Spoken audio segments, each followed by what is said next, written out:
Disciple Up number 276, Tales from the Scrypt, Gideon Part 6, ending with a whimper. Hello, everybody, and welcome to the podcast. If you have not heard the last 3 episodes, you need to go back and listen to them before you hear this one, because this is the wrap-up, the final part of the life of Gideon as we see it in the Scriptures. And I'm putting these podcasts together and getting them out early to cover my month where I will be gone in Malawi for a couple of weeks teaching. So I needed to cover those 2 weeks and the weeks around them for travel time. So I hope that you really enjoy this. After listening to this, please get a hold of me and let me know what you think of this short-form scripted podcast. Would you like to hear more? Would you like a podcast all on its own called Tales from the Scrypt? Maybe Disciple Up should become Tales from the Scrypt. Whatever, let me know. Email me, Louie, L-O-U-I-E, at discipleup.org, or go to the Facebook page, facebook.com/discipleup. And now the final part of the story of Gideon, ending with a whimper. And I probably should have put in there, ending with a whimper, not a bang. Which do you think is harder, starting well or finishing well? I think most would agree that while many come out of the blocks at the beginning of the race strong, not nearly as many finish strong. Finishing a task well is always a challenge, and success often becomes a snare for your future. How did Gideon do as his life went on? Well, today, we'll find out if he finished well or not. Israel was free at last. The enemy was smashed and had fled, and once more Israel could live free under God's law. The man who had led them in this war of liberation now stood head and shoulders above everyone else in the land. His name was Gideon, and he was, without a doubt, the man, no, the hero of the hour. Israel rejoiced and showered him with love and praise. And it's no surprise that that's what they did, because that's what people always do. And then, of course, you probably can guess what they did next. The men flocked to him and said, "Rule over us, you and your son and your grandson also, for you have saved us from the hand of Midian." Yes, they were offering to make Gideon a king and to be the first of a dynasty. Just imagine that. Why, he would be setting up his children and their children and their children to live lives of power, wealth, and luxury, and all he had to do was say yes. This chance comes rarely to any man, and how you respond to it says a great deal about your character. In the history of our own nation, we too had a great liberator who would have been accepted by many as a king.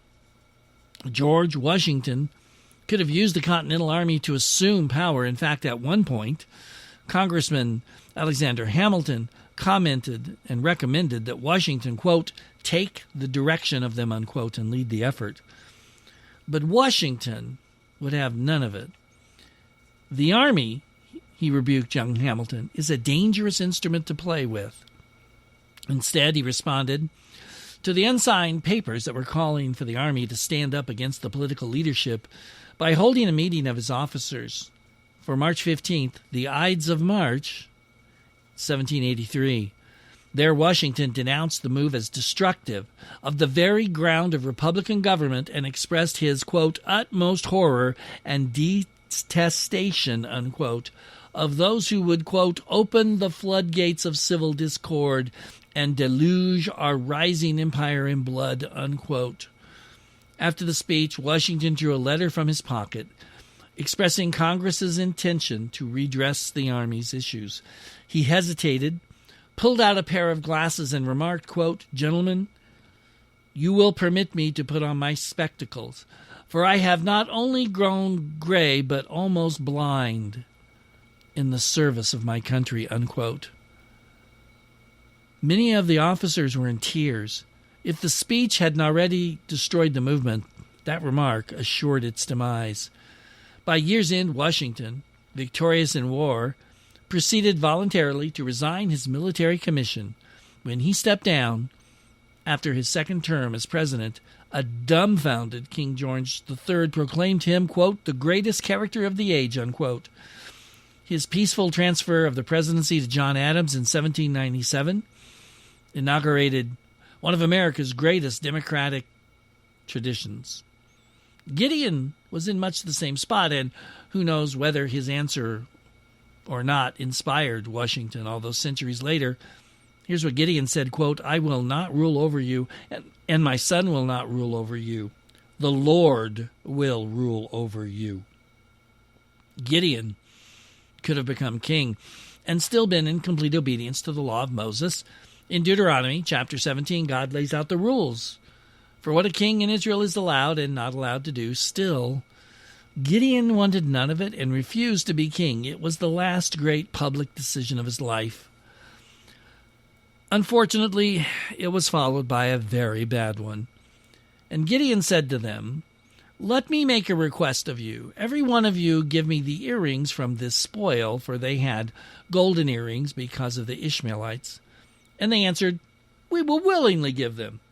And they spread a cloak, and every man threw in it these earrings from the spoil. And the weight of the golden earrings that he requested was 17 shekels of gold, besides the crescent ornaments and pendants, and the purple garments worn by the kings of Midian, and besides the collars that were around the necks of their camels. Gideon took all this gold, and it was a lot, and he had it made into an ephod. Now, what's an ephod? It was a part of what a priest would wear when officiating during worship and other functions. A passage in the book of Exodus describes the ephod as an elaborate garment worn by the high priest and upon which the breastplate containing the Urim and Thummim rested. It was woven out of gold, purple, blue, and scarlet threads. It was made of fine linen and was embroidered with skillful work in gold thread. Gideon's ephod seems to have been different and must have been put on public display because the text says that he put the ephod in his city of Ophrah, and all of Israel whored after it and became a snare to Gideon and his family. So Gideon, the warrior for the Lord, unwillingly created something that became an idol for his people to follow instead of following Yahweh. What a tragedy! He fought to free Israel from the Baals and instead enslaved them in the worship of a different kind of idol. A very poor decision indeed, and one that he surely regretted through the years of peace that followed. Gideon followed the custom of that day and had many wives and at least one concubine, and so had many children.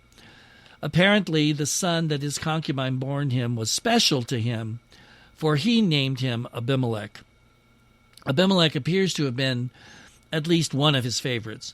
The word Abimelech means, "My father is king," and this name was probably given to him by Gideon when he was a young man to reflect the strength and the leadership he showed. So, even though Gideon wasn't a king, he gave his son this name. It was another poor choice that led to disaster for his entire family.